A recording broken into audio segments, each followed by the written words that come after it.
안녕하세요. 오늘의 데일리 뉴스레터에 오신 것을 환영합니다. 1. 성공적인 기술 업그레이드. 2. K121의 새로운 버전. 3. 흔적 불명과 함께 위기가 찾아왔습니다. 한번 진실을 알아봅시다. 대한민국의 수적 주력 K2 전차가 위험합니다. 1984년 개발 완료. 1987년 실전 배치를 끝낸 만큼 초기 양산분에 심각한 노후화 문제가 발생한 건데요. 그렇다고 K1의 후기 개량 형민 K1A2로 초기 양산분을 전부 개수할 수도 없었습니다. 사실 K1A2에는 심각한 문제가 있었기 때문인데요. 바로 우리 군의 고질적인 문제점, 예산 부족입니다. 그도 그럴 때 K1과 K1A2는 완전히 다른 전차라고 불러도 과언이 아닙니다. 실제로 서방 무기 체계 표준으로 구분하면 K1은 3세대, K1A2는 3.5세대에 해당하는데요. K1A2에 이르러서는 K2 흡표 수준으로 화력, 내부 전자 장비 등이 업그레이드된 덕입니다. 이 정도면 명실상부 대한민국의 창끝 전력으로 손색이 없는데요. 하지만 좋은 장비에는 그만큼 많은 예산이 투입되기 마련입니다. 예산상 모든 K1을 개량하는 건 무리였습니다. 명분도 문제였는데요.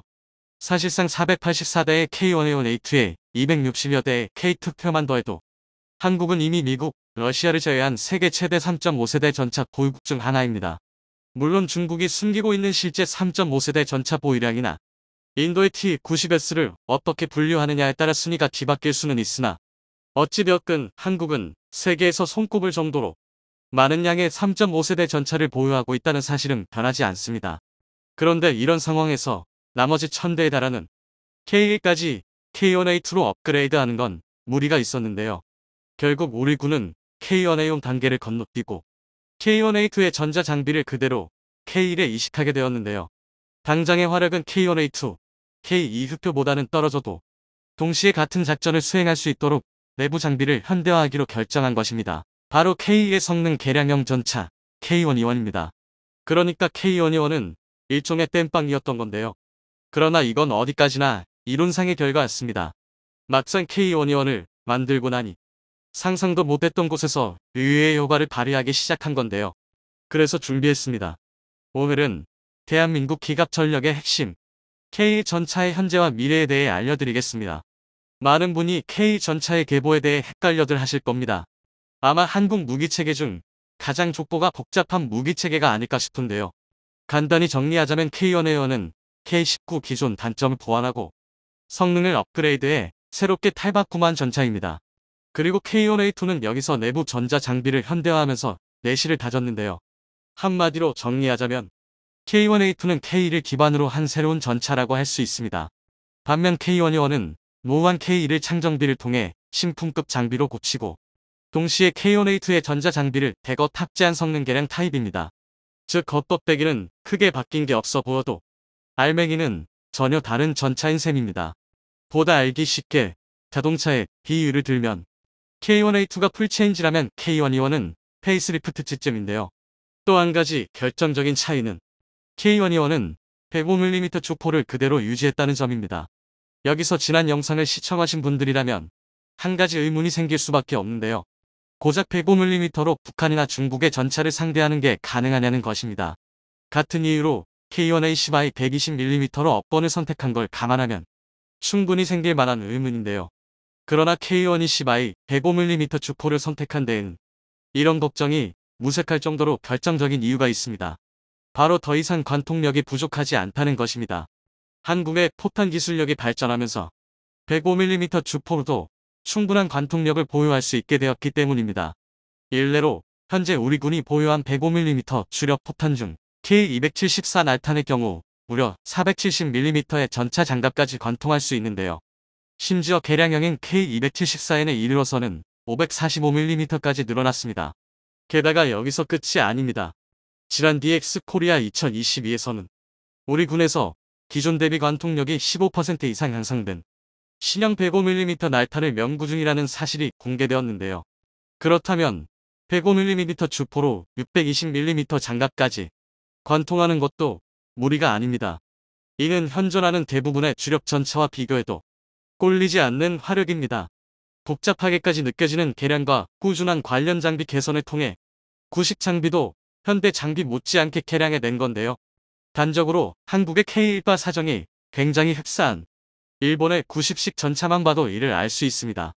90식은 이름만 봐도 알 수 있듯이 1990년에 실전 배치가 시작되었지만 지난 30년이 넘도록 단 한 발의 탱계량도 없었습니다. 가장 표면적인 지표인 화력면에서 보면 이게 얼마나 큰 문제인지 알 수 있는데요. 90식은 JM33 날탄을 사용하고 있습니다. 그런데 문제는 이 날탄이 독일제 DM33의 일을 그대로 라이선스 생산한 포탄이라는 것입니다. 심지어 이뿐만 아니라 JM21A 대전 차고 폭탄 또한 DM21A1을 그대로 라이선스 생산 중인데요. 그렇다 보니 120mm 44구 경장 주포를 탑재하고 있음에도 90식 전차는 기껏해야 470, 520mm가 관통 한계점입니다. 최초 개발 단계에서는 K1보다 우수한 화력을 갖추고 있었으며 새로운 포탄 개발도 전차 개량도 없이 제자리 걸음을 하는 동안 몇 세대나 뒤처져 버린 건데요.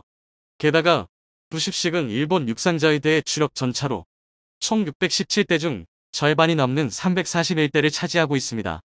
이 정도는 되어야 주력 전차 노후화 문제로 욕을 먹어도 할 말이 없을 텐데요. 반면 한국은 2014년부터 진행된 K121 개량 사업을 2026년에 마무리 짓는 것으로 계획하고 있습니다. 직관적으로 말하면 이제 3년 뒤면 1000대의 K1이 전부 K121의 개량을 완료한다는 건데요. 우리 군에서만 도합 1800여 대에 달하는 3.5세대 전차를 보유하게 되는 것입니다. 그런데 심지어 여기서 끝이 아닙니다. K121 개량 사업이 2026년에 마무리되어감에 따라 또 한 번 창정비 주기가 도래하게 되는데요. 그리고 우리 군에서는 이를 기점으로 K1E2와 K1A3의 개량을 준비하고 있습니다. 먼저 2024년부터 초기 K121 시작으로 K1E2 개량이 시작될 예정입니다.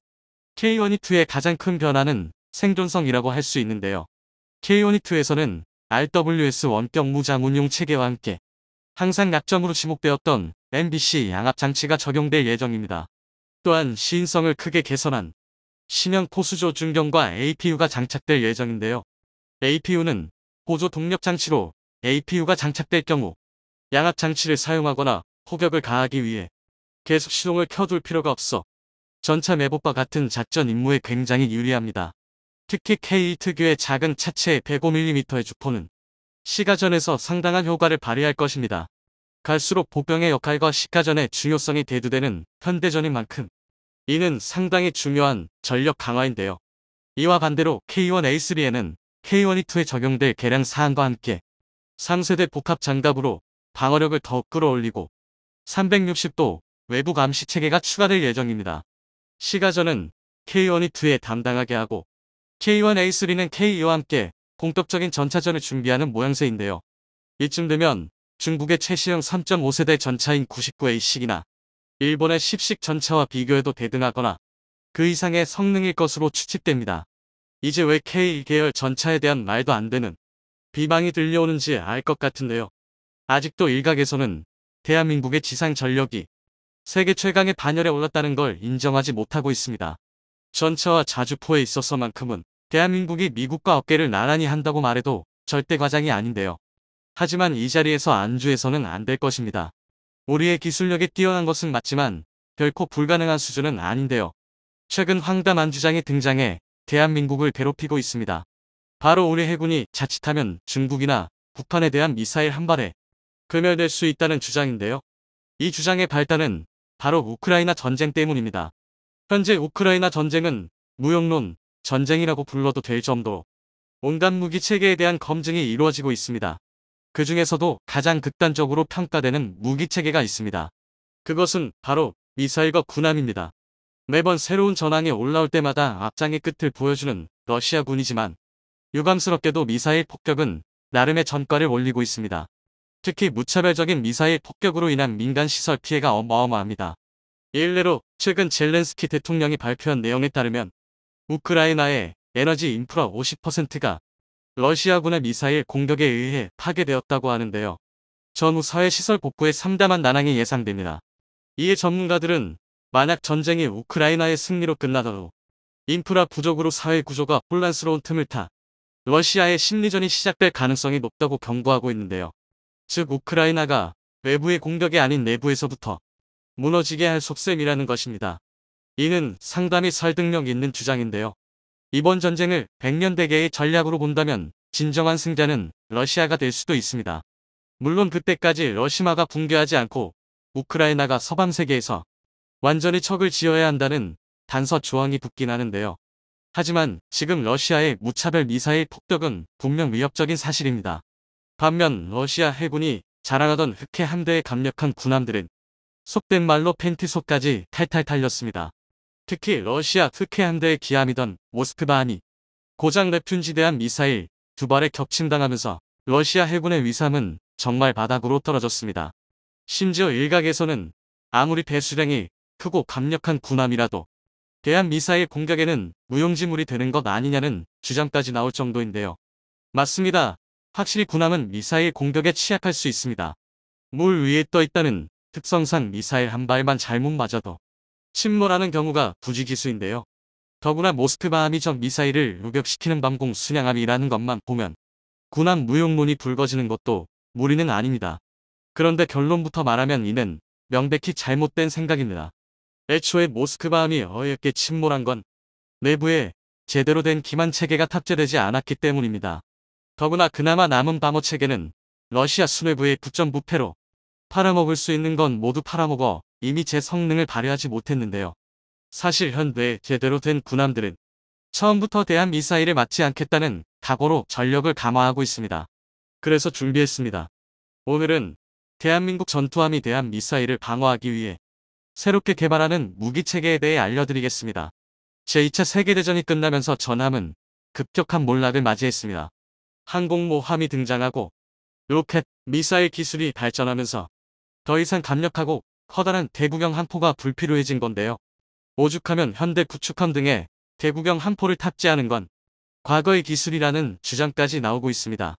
쉽게 말해 실제적인 쓸모보다는 예전부터 사용해왔으니까 탑재한다는 것입니다. 좀 과격한 주장이긴 하지만 이런 말이 나올 수밖에 없는 이유가 있는데요. 바로 기술의 발달로 대구경 함포의 한계가 너무 뚜렷하기 때문입니다. 단적인 예가 러시아의 상징이었던 기함 모스크바의 침몰 사건입니다. 만재 배수량 11,490톤의 모스크바함은 1982년 취역한 이래 무수한 개량을 거치면서 러시아를 대표하는 기함으로 활약해 왔는데요. 이 모스크바함에서 가장 특별한 무기가 바로 AK-130 130mm 이면장 함포입니다. AK-130은 역사상 마지막으로 개발된 이면장 함포로 유명한데요. 특히 이면장 포신에서 쏟아내는 분당 90발의 포탄은 상당히 위력적입니다.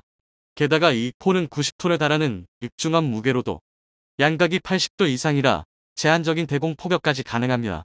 단순히 화력적인 측면에서는 명실상부 세계 최강의 함포라고 불러도 손색이 없습니다. 하지만 AK-130에는 치명적인 단점이 있습니다. 다름 아닌 유효 사거리가 최대 30km밖에 안 된다는 것입니다. 수평선에서부터 적을 탐색하는 현대 해전에서 이 정도 사거리는 거의 근접전이라 해도 과언이 아닙니다. 이로 인해 특수한 경우를 제외하면 현대 해전에서 대구경 함포를 사용하는 일은 거의 없다는 것입니다. 반면 대구경 함포의 자리를 대신한 미사일의 사거리는 함포와 비교할 수준이 아닌데요. 일례로 모스크바함을 격침한 우크라이나군의 넵튠대함 미사일의 사거리는 280km에 달합니다. 이는 모스크바함의 함포에 비해 무려 9배나 긴 건데요. 이 때문에 대한 미사일은 함선을 위협하는 가장 치명적인 공격 무기로 평가받습니다. 더군다나 대한 미사일에는 대부분 시스키밍 기술이 적용되어 있습니다. 시스키밍은 해수면 기준 50m에서 최대 2m 이하로 낮게 비행하는 기술인데요. 레이더의 탐지판은 기본적으로 직진의 성격을 갖기 때문에 수평선 아래에 있는 물체를 탐지하는 게 불가능합니다. 그런데 시스키밍 미사일은 수면에 가까이 비행하면서 최대한 오랜 시간 수평선 아래에 머물게 됩니다. 다시 말해 레이더상으로는 아무것도 없던 수평선에서 갑자기 미사일이 튀어나오는 것처럼 보이는 것입니다. 실제로 시스키밍 대한 미사일의 탐지 시간은 미사일의 속도에 따라 다르지만 통상적으로 짧으면 25초, 길어도 180초가 넘지 않습니다. 즉, 이 짧은 시간 안에 대한 미사일을 격추시켜야 하는 건데요. 이 덕에 시스키밍 기술이 적용된 대한 미사일은 높은 고도에서 날아오는 대한 미사일보다 격추하기가 더 어렵습니다. 그러니 아무리 모스크바함이 러시아의 기함이라 하더라도 레이더가 제대로 작동하지 않았다면 이런 nep튠 미사일을 격추하기란 사실상 불가능한 게 단면한데요. 상황이 이렇다 보니 일각에서는 대한민국의 해상 전력에 대한 경고의 목소리가 나오고 있습니다. 과연 모스크바안과 대한민국의 함점이 다를 게 있냐는 것입니다. 심지어 이러다 중국이나 북한에 대한 미사일 한 발에 우리 해상 전력이 봉쇄당하는 것 아니냐는 우려 섞인 주장까지 제기되었는데요. 먼저 결론부터 말씀드리자면 이미 우리 군의 해상 전력은 대한 미사일에 대한 완벽한 대비책을 탑재하고 있습니다. 바로 대한 유도탄 기만 체계입니다. 대표적인 경우만 살펴보자면 우선 세종대왕급 구축함에는 프랑스와의 기술 협력을 통해 국내에서 생산한 카가가이 MK 제프 플레어 발사기가 탑재되어 있습니다. 이는 대한 미사일뿐만이 아니라 현대의 유도 미사일은 전면부에 장착된 응동 레이더에서 전파를 뿌리고 되돌아오는 반사파의 방향과 시간을 이용해 목표물의 거리와 위치를 판단하는데요. 카가가이 MK 이 같은 대함 유도탄 기만 체계는 이를 속이기 위해 대함 유도탄이 포착되면 자동으로 체프를 발사합니다. 유도 미사일의 레이더를 역이용해서 공중의 전파가 잘 반사되는 물질을 살포하는 것입니다. 이 때문에 유도 미사일은 더 큰 전파를 반사하는 체프 구름을 향해 엉뚱한 곳으로 날아가게 됩니다. 애초에 공격받을 틈을 주지 않는 건데요. 플레어 또한 비슷한 원리입니다. 보통 적외선 추적 방식의 유도 미사일은 주변에서 가장 뜨거운 물체를 쫓아가는데요. 플레어는 마그네슘과 나트륨 등이 혼합된 화학물질을 공중에 살포해서 고온을 방출합니다. 일반적으로 현대에 대한 미사일은 대부분 레이더 유도와 적외선 유도를 모두 탑재하고 있기 때문에 우수한 성능의 대함 유도탄 기만 체계는 체프와 플레어를 동시에 발사하는데요. 그 대표격이 바로 카가가이 MK2입니다. 카가가이 MK2는 위협 정보 탐색 단계부터 발사 단계까지 전부 자동으로 운용됩니다. 이 덕에 만약 레이더에서 대함 미사일을 놓치더라도 안전하게 대응할 수 있습니다. 또한 근거리용으로 7개의 슈트 케이스, 원거리용으로 9개의 로켓을 구분해서 발사하기 때문에 대한 미사일의 거리에 관계없이 효과적인 대응이 가능합니다. 한편 대한민국의 최신의 이지스 구축함인 정주대왕함에는 독일과의 기술 협력을 통해 국내 생산한 메스가 탑재됐습니다. 메스의 가장 큰 특징은 빠른 속도입니다. 메스는 2.5초 이내에 중량 295kg의 소형화된 발사 체계로 적의 미사일에 대응이 가능합니다. 특히 높이, 방위 거리, 발사 탄수, 발사 간격을 매우 유연하게 운용이 가능하고 체프 플레어를 자안과 거의 유사한 형태로 살포할 수 있습니다. 이게 가능한 건 전 세계에서 메스가 유일한데요. 잠점은 또 있습니다. 최신의 기만 체계인 카가가이 MK2와 같은 첨단 장비는 근거리와 원거리에 따라 슈트케이스와 로켓을 따로 발사한다고 말씀드렸는데요. 이는 탄종에 따라 발사거리, 고도, 반응시간, 지속시간, 레이더 반사 면적이 모두 다르기 때문입니다. 하지만 메스에 탑재된 다연력 연막탄 32발로 다양한 사거리에 대응할 수 있습니다. 이런 탁월한 확장성과 편리함 덕분에 메스는 전세계 대한 유도탄 기만 체계 경쟁에서 독보적인 우위를 선점하고 있는데요. 그런데 얼마 전 한국이 개발하는 대함 기만 체계는 메스나 카가가이 MK2보다 더 진보된 기능이 탑재됐습니다. 바로 MMW 레이더 탐색 기능을 보유한 대함 미사일에 대응이 가능합니다. MMW 레이더는 쉽게 말해 더욱 선명한 화질의 레이더인데요. 그런데 여기서 문제는 2010년 이후에 개발된 중, 러시아, 북한 등의 신형 대함 미사일에 MMW 레이더 탐색기가 탑재된 저망이 포착되었다는 것입니다. MMW 레이더 탐색기가 탑재되면 기만 체계를 구별하는 능력이 획기적으로 개선됩니다. 쉽게 말해 대한민국이 보유한 구형 대함 미사일 대응 체계가 허울만 좋은 반쪽짜리가 된다는 것입니다. 이 때문에 우리 군에 비상이 걸렸는데요. 하지만 다행히 한국과 프랑스가 기술 협약을 통해 최신의 국산 기만 체계를 개발했습니다. 그것은 바로 K-알박-NG입니다. 이 대유도탄 기만 체계는 MMW 레이더뿐만이 아니라 고도로 발달한 유도 미사일에만 적용되는 체프 인식 기능, 적외선 영상 탐지 기능에 대한 기만도 가능한데요. 이로 인해 현존하는 거의 모든 대한 미사일에 대한 기만이 가능합니다. 2차 세대 기만 체계는 프랑스와의 기술 협약을 통해 생산되었지만 발사, 제어 시스템 같은 핵심 기술이 국산화에 모두 성공해서 향후 어떠한 성능 개량도 우리 마음대로 할 수 있는데요. 사실 그동안 우리 군의 대함 유도탄 기만 체계는 수입에 의존하거나 라이선스 생산에 의존해 왔습니다. 수입에 의존하거나 라이선스 생산에 의존해 왔습니다. 아직까지 대한민국이 한 번도 도전해 보지 않은 체계이기 때문에 현실적으로 기술력이 부족했던 건데요. 하지만 프랑스와의 기술 협력을 통해 차세대 기반 체계인 K-알박 엔진을 개발하면서 관련 기술을 충분히 습득할 수 있었습니다. 이 말 뜻은 더 이상 외산 기반 체계를 쓰면서 감지를 당하지 않는다는 것입니다. 특히 여기서 괄목할 만한 건 국산화뿐만 아니라 적의 변화에 최대한 빨리 대응이 가능해 급변하는 상황에도 효과적인데요. 또 이 기술을 더욱 고도화해 다른 무기 체계에도 적용할 수 있어 우리 대한민국의 국방력이 더욱 향상될 수 있게 됐습니다.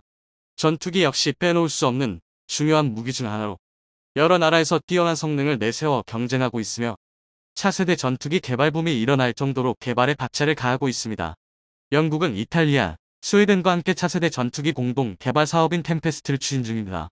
그런데 최근 일본이 공동 개발에 참여하게 되면서 스웨덴이 전격 탈퇴를 선언하고 나서 세간의 이목이 집중되고 있습니다. 그러한 상황 속에서 영국은 일본의 전투기 기술에 대해 회의를 표하며 한국 전투기에 큰 관심을 드러내고 있다고 하는데요. 그간 일본이 자랑하는 차세대 전투기 F3의 개발 계약이 좌초될 위기에 처한 이유가 무엇인지 템페스트는 영국이 추진하는 차세대 전투기 공동 개발 사업입니다. 공동 개발국인 이탈리아, 스웨덴과 함께 6세대 전투기 개발을 위해 힘쓰고 있습니다. 그런데 최근 영국은 일본과의 계약을 추진시키고 있다고 합니다. 일본 F3 전투기를 공동 개발하며 서로의 부족한 부분을 보완할 수 있을 것으로 판단한 건데요. 일본의 최첨단 항공 전자 장비와 레이더 기술을 도입하고 영국의 미사일 기술과 최첨단 차세대 엔진 기술을 공유하면서 성공 가능성을 높이려는 것입니다. 그 과정에서 스웨덴의 사부는 사업 참여 중단을 주장하고 나섰습니다. 영국이 주도하는 템페스트 사업에 대한 참여는 사실상 중단되었다고 밝힌 것이죠. 그는 프로젝트의 초기 약속이 아직 실현되지 않았으며 사부와 스웨덴은 다른 미래전 투항공 시스템 피카즈 파트너들이 프로그램의 미래 방향을 계획하는 동시에 그들 자신의 미래 요구 사항을 고려하는 동안 뒷자리에 앉아 있었다. 우리는 미래전 투항공 시스템 피카즈의 여백에 있고 우리의 참여는 처음에 생각했던 것만큼 집중적이지 않았다. 우리는 프로그램에서 빠지지 않았지만 영국, 이탈리아, 그리고 잠재적으로 일본이 프로그램을 어떻게 설정했는지 보는 동안 스웨덴의 동면 기간이 있었다. 어떻게 될지 잘 모르겠다라고 의견을 밝혔습니다. 템페스트 사업에 있어 일본의 입김이 강해지며 불만이 누적된 것으로 분석됩니다. 점점 자신들의 주장이 배제되며 입지가 줄어들었고 영국, 일본, 이탈리아의 기술에 접근조차 할 수 없자 불만이 커진 것이죠. 사브는 스웨덴의 대표적인 방산기업으로 80년 이상의 유구한 역사를 자랑하며 전세계 항공 산업을 주도하고 있습니다. 대표적으로 그리펜 전투기가 많은 인기를 받았죠. 이미 높은 항공 산업을 꾸리고 있기에 독자적인 차세대 전투기 개발 역시 충분히 가능할 것으로 보입니다. 각 나라의 이해관계가 상충되며 문제가 발생했던 공동 개발 사업은 비단 템페스트뿐만이 아닙니다. 영국은 과거에도 독일, 이탈리아, 스페인과 함께 전투기 타이푼을 개발했습니다. 항공 기술을 총직별해 공중전에 특화된 최첨단 전투기를 개발했었죠. 그런데 생산 과정에서 4개국의 일자리 보존과 같은 비효율적인 문제가 발생했고 이는 현재까지 문제되고 있습니다. 타이푼 전투기를 도입하여 운영 중인 국가는 빠르게 퇴역 처리 중이며 제대로 운영되는 전투기는 수대에 불과합니다. 그러다 보니 영국의 항공 산업은 정체될 수밖에 없었고 미국과 프랑스에 추월당하고 말았습니다.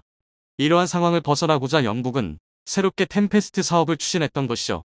이번 템페스트 사업 역시 위험성은 높을 수밖에 없습니다.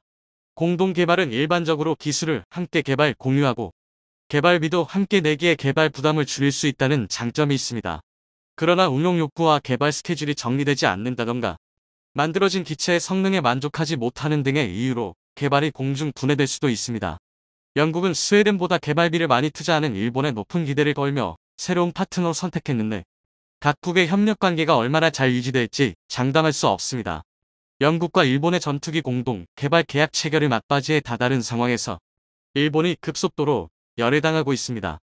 영국 국방장관인 벤 롤러스가 일본이 주최하는 F3 전투기 개발에 영국이 참여해도 얻을 게 전혀 없으며 기술적 신뢰성이 없다는 입장을 밝힌 것인데요. 영국 정부가 미쓰비시 전투기 개발 수준이 형편없음을 알고 있으며 영국과 일본의 공동 개발 시 만족시킬 만한 차세대 전투기 개발을 못한다 판단한 것으로 보여 세간의 이목이 집중되고 있습니다. 그 가운데 영국이 한국과 방산 협력에 대해 논의 중인 것으로 밝혀져 한국 방산에 대한 세계의 관심이 더욱 커지고 있습니다. 영국 군사 언론은 KF-21 보람의 전투기 5번째 시제기가 실물로 공개됐으며 3차 비행까지 성공했다. 현재 한국은 전투기 엔진 개발 과정에서 협력국을 찾고 있다. 영국 기업 롤스로이스 엔진이 한국에게 손을 내밀어 군사 동맹을 체결해야 한다고 주장했습니다. 지난 7월 신범철 국방부 차관은 영국 판버러 국제 에어쇼 현장에서 제러미 킹 영국 국방부 획특차관과 양자 회담을 하고 방산 분야 협력을 논의했습니다. 국방부에 따르면 제러미 킹 차관은 K9 자주포의 우수성을 잘 알고 있으며 첫 시험 비행에 성공한 한국형 전투기 KF-21 사업 등 다양한 분야에서 더 긴밀하게 협력하자고 제안했다고 합니다. 영국군은 폴란드에 이어 한국산 K9 자주포 200문 구매를 검토 중인 것으로 밝혀졌으며 KF-21을 도입하는 것 또한 검토 중이라고 합니다. 한국 방산에 대한 신뢰성을 영국의 국방장관으로부터 인정받은 것으로 볼 수 있습니다. 영국은 직접 한국에 방문하여 4번째 비행을 참관할 예정입니다. 영국 수출 수주는 KF-21 전투기를 전 세계에 공개하며 그동안 개발해온 성능에 대해 검증받을 수 있는 기회가 될 것입니다. 국내 연구진에 따르면 테스트 정황상 첫 비행은 아무런 문제 없이 성공할 것으로 보인다고 합니다. 그동안의 연구 성과를 대외적으로 공개하여 인정받을 수 있을 것으로 보여 공식적인 자리에서 전 세계의 국방장관들에게 어필할 수 있는 기회가 될 것으로 기대됩니다. 한편 국방과학연구소 방위사업청은 KF-21 전투기의 해외 수출을 원활히 진행하기 위해서는 반드시 전투기에 장착할 터보팬 엔진을 독자적으로 개발해야 한다는 의견을 밝혔습니다. 방위사업청장은 공군 전력 발전 방향과 국산 해외 수출 관련 세미나에서 KF-21 보라매가 자체 개발 성과를 넘어 해외 수출에 도전하려면 엔진과 같은 핵심 구성품 독자 개발에 도전해야 한다고 견해를 밝힌 것이죠. 전투기의 부품을 국산화하는 것은 굉장히 중요합니다. 금전적인 부분에서 이득을 볼 수 있을 뿐만 아니라 성능 개량을 통한 업그레이드를 더욱 자세히 진행할 수 있으며 세계 방산 시장에 대한 판매도 수월하게 진행할 수 있기 때문입니다. 미국산 엔진을 사용하고 있는 현재 상황에서는 미국 방산 기업인 록히드 마틴이 F414 엔진을 제작한 GU와 협력하여 합법적으로 수출 방해를 할 수도 있습니다. 실제로 독일의 경우 아랍에미리트에 무기를 판매하려 했을 때 미국산 부품이 10% 포함되었다는 사유로 미국이 모든 계약을 일방적으로 취소시켰던 전례가 있습니다. 방위사업청장이 밝힌 내용으로 미뤄봤을 때 우리나라의 전투기 엔진 자체 개발은 이미 진행 중일 가능성이 큽니다. 무기 관련 사항은 극비기의 모든 사항이 비밀리에 진행될 수밖에 없습니다. 국민의 알 권리를 위해 가능한 선에서 자체 개발의 필요성을 언급하는 식으로 최소한의 정보를 제공한 것이 아니냐는 의견이 나오고 있는 것이죠. 과거 한국은 자체 개발 전투기가 없는 약소국이었기에 무기 판매국인 미국에게 엄청난 갑질을 당해왔습니다. 미국은 AS 서비스도 거의 제공하지 않고 무기 가격 역시 높게 책정했습니다. 2019년 3월 우리나라는 미국으로부터 대당 1,000억 원을 들여 F-35A를 도입했습니다. 미국은 보안 절차라며 전투기 실물도 보여주지 않았고 자신들의 전력이 노출된다며 까다로운 보안을 요구했습니다. 약자 입장인 우리는 어쩔 수 없이 받아들일 수밖에 없었죠. 현재는 상황이 완전히 달라졌습니다. 우리 자체적으로 전투기를 개발하면서 약자의 입장에서 벗어날 수 있게 된 것이죠. 여전히 KF-21 시기에 미국산 엔진이 사용됐다는 한계점은 있습니다. 그러나 미국이 한국을 대하는 태도는 달라졌습니다. 과거의 상황이었다면 높은 엔진 비용을 요구하며 바가지를 씌우려 했겠지만 그와는 달리 미군 도입 금액으로 제공하고 있습니다. 한국 전투기에 대한 전 세계의 뜨거운 관심 속에서 항공 분야 세계 강국으로 도약할 또 다른 기회가 주어졌습니다. 미군이 당분간 F-36 개발을 보류하고 기존 F-16을 업그레이드하겠다 밝힌 것입니다. 그로 인해 전투기를 구매하려던 국가들은 한국 전투기 KF-21에 주목하고 있습니다. F-16은 1978년에 첫 도입되어 꽤 오래된 반면 한국의 KF-21은 이제 막 시험 비행에 성공한 최신 전투기로 각종 첨단 기술이 더 많이 들어가 있기 때문이죠. 한국의 첨단 제조업 기술력은 나날이 발전해가고 있습니다. 최근 가스 엔진 관련 기술을 획득했으며 제트기 엔진의 핵심 기술인 터보팬 소자 기술까지 습득했습니다. KF-21 전투기 설계의 핵심 기술이라 할 수 있는 제트기급 터빈 기술로부터 자립하기 위해 국산 터보팬 엔진 프로젝트를 진행하고 있는데요.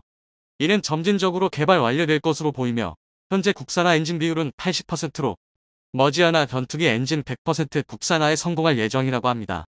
이렇게 국방과학연구소는 적극적으로 개발을 추진하고 있는데 국산 터보 엔진 평가 시험을 2023년까지 마치고 개발 완수하는 것이 목표라고 합니다. 연구진은 엔진 국산화를 시작으로 모든 부품을 국산화할 계획입니다. 세계 방산 시장에서 수급에 문제되는 일이 없도록 부품 하나하나 오직 한국인의 기술만으로 만들어갈 계획인 거죠. 독자적인 기술 개발로 세계 방산 시장에서 한국의 영향력이 더 높아지길 기대해 보겠습니다.